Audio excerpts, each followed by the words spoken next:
Excellent question. I need to respond to your saying that, that I create my own racial predicament by my thinking and my attitudes. You block your progress I block my own progress by allowing your attitude toward the white man to limit you.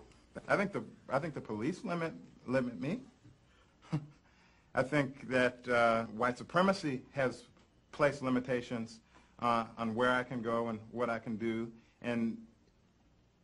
but I don't think that I cause my own predicament under white supremacy. And by white supremacy, I don't mean neo-Nazis, and I don't mean Klan, because I'm terrified of those people on an interpersonal basis. Institutionally, not terribly much, because most of the lethal, toxic, deadly racism that African American people experience and that other people of color experience in this country does not come from them. It comes from moral, fair-minded people who believe that they are lovers of justice, churchgoers, people who experience themselves as decent and actually very nice folk. And it is there that I find my fear.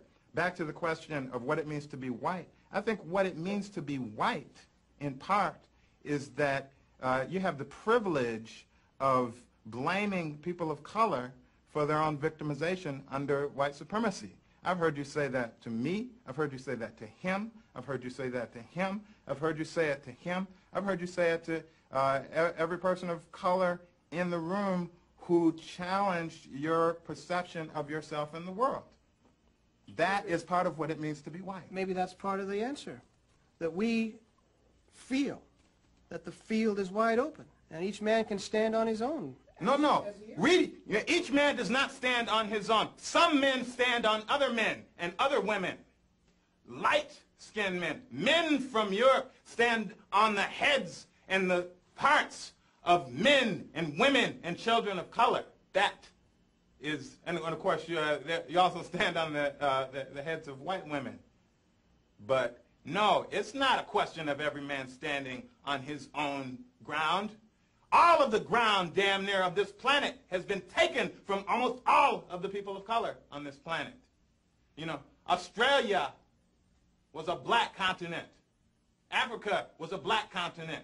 And if the people themselves were not taken from Africa, then everything of value was taken from Africa, to the extent that that was possible.